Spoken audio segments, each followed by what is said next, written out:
láti bí báyìí láti bẹ̀ lọ báyìí.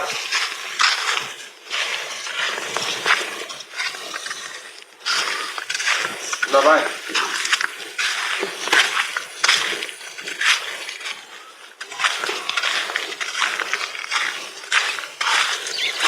Gbogbo bí báyìí àti bí báyìí. Tẹ́ ń wò báyìí. Àgbàlá Gabriel lọ́lọ́run lò láti fi fún mi gbogbo bí tẹ́ ń wò yìí títí plus here that is.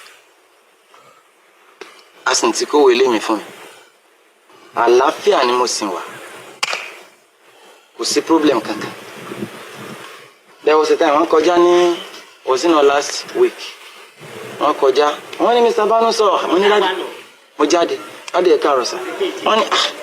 ẹ pẹ̀lẹ́ ṣàlàáfíà ni mo ní dáàdì mo ní ojú ń tì mí wọ́n ní kí ló dé mo ní sẹ́wọ̀n pé mi rìn déédéé ní ṣọ́ọ̀ṣì wọ́n ní Mr. Bano sọ wọ́n lè ṣe ń sọ̀rọ̀ báyìí wọ́n ní olórí òkè ń dúró lójú kan ibi kẹ́ ẹ máa lọ kiri kẹ́ ẹ máa fò kiri kẹ́ ẹ máa lọ kí ẹ máa gbọ́ pé ẹ wà ń bíbà ìyẹn láyọ̀ tèmi báwo ló ṣe máa jẹ́ pé ẹ̀ka máa jókòó sínú ṣọ́ọ̀ṣì nìkan ìyẹn ò pay mi kẹ́ ẹ máa lọ kẹ́ ẹ máa progress yẹn ni mo fẹ́ kì í ṣe pé kẹ́ ẹ kàn máa wà nínú ṣọ́ọ̀ṣì tẹ́ bá ń jókòó ní ṣọ́ọ̀ṣì all the time ìyẹn ni pé ẹ progress kò lè múnú mi dùn kẹ́ ẹ máa napá máa ṣe kiri kẹ́ ẹ máa pè mí kí ẹ máa gbórúkọ yín kiri ìyẹn ni hope ìyẹn nìkan kan tẹ́mi fẹ́ nìyẹn tó bá jẹ́ ní tó bá dé èèyàn mọ́lẹ̀ ṣó máa sọ bẹ́ẹ̀ tó bá jẹ́ ní tó bá dé èèyàn mọ́lẹ̀ sójú pé I want to dé lágbájá mọ́lẹ̀ ṣó máa rí bẹ́ẹ̀ kọjú sí bíbà ṣe rí àwọn èèyàn ti ra gbogbo bíbà yìí lọ ṣe rí pé àwọn kan ló tún kọ́lé síbi ìsàlẹ̀ ṣe rí báyìí ọ̀gá mú sáré tẹ̀lé mi ṣe rí báyìí wọ́n tún kọ́lé gbogbo bíbà yìí even kan funny enough ibi báyìí ibi tẹ́ ń wò ló ń bẹ̀ yẹn ibi tẹ́ ń wò ọ̀fẹ́ wọ́n tún fi dáṣà àwọn èèyàn ní gbogbo bíbà wọ́n tún fáwọn èèyàn lọ́fẹ̀ẹ́ ni. Ibi belongs to me látọwọ́ Àgbàlá Gabriel mo sì ti gbà wọlé mi àlàáfíà ni mo sì wà mí ní problem kankan ẹ wá ń bọ ọmọ ọlọ́mọ lórúkọ jẹ́ ẹ ń bà á lórúkọ jẹ́ kéèsì Muyideen lọ́tọ̀ ogun ló ń jà Muyideen tẹ́ ẹ bá mọ̀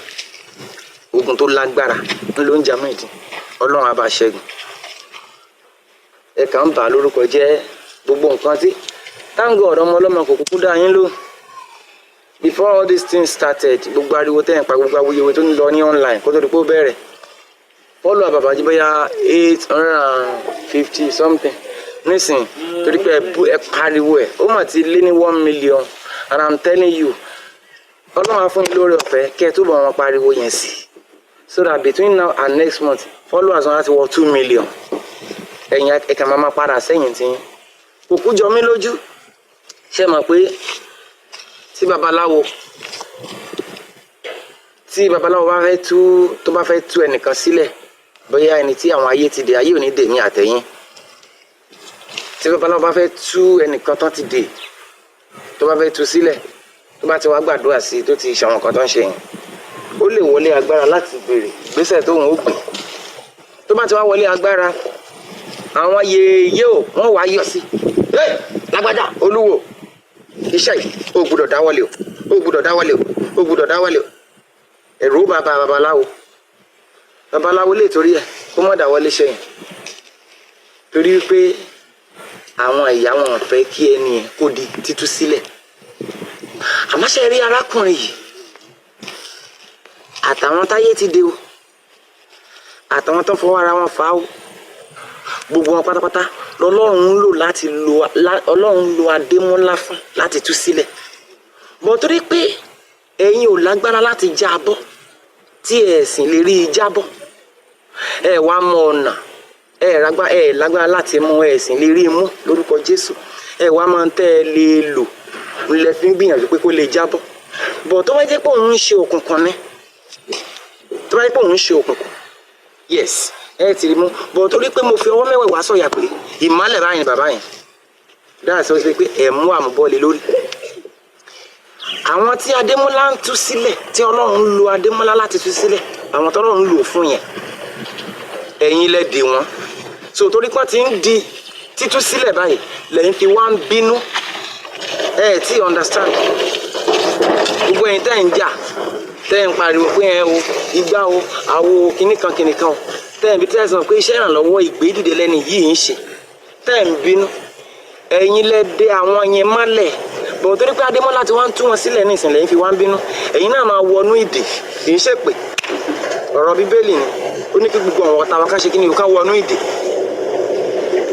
láti ìgbà tọ́lọ́run ti lò fún fàkíà ni mo wà wọ́n ló ń jẹ wọ́n mi mọ̀ oúnjẹ mi mọ̀ oúnjẹ wọn àlàáfíà ni mo sì wà òkè ṣé bó ṣe wà tẹ́lẹ̀ lélẹ̀.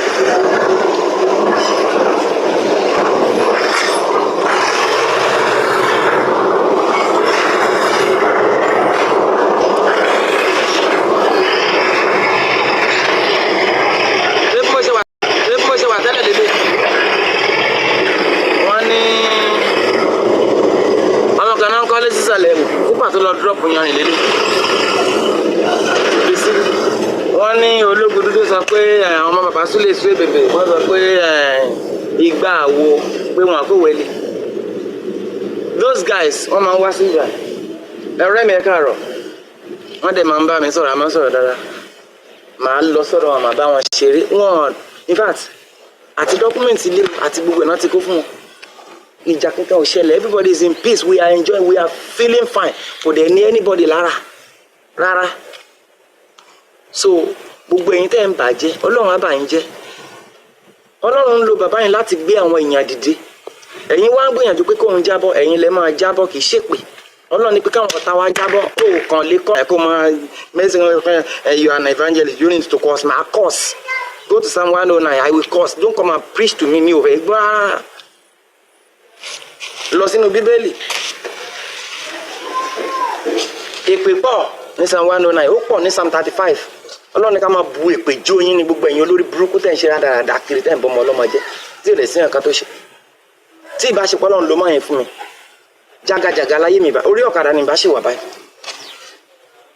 bẹ́ẹ̀ ni èmi rè ṣé mi wà ókè ṣé mo ṣe wà tẹ́lẹ̀ lélẹ̀ kọ́nsáàtì ń wọlé lóríṣiríṣi mo wà ókè ọ̀rẹ́ rẹ tẹ́jọ bẹ̀rẹ̀ ti ra mọ́tò ó lè kí n ṣèmi nìkan ilé kan rè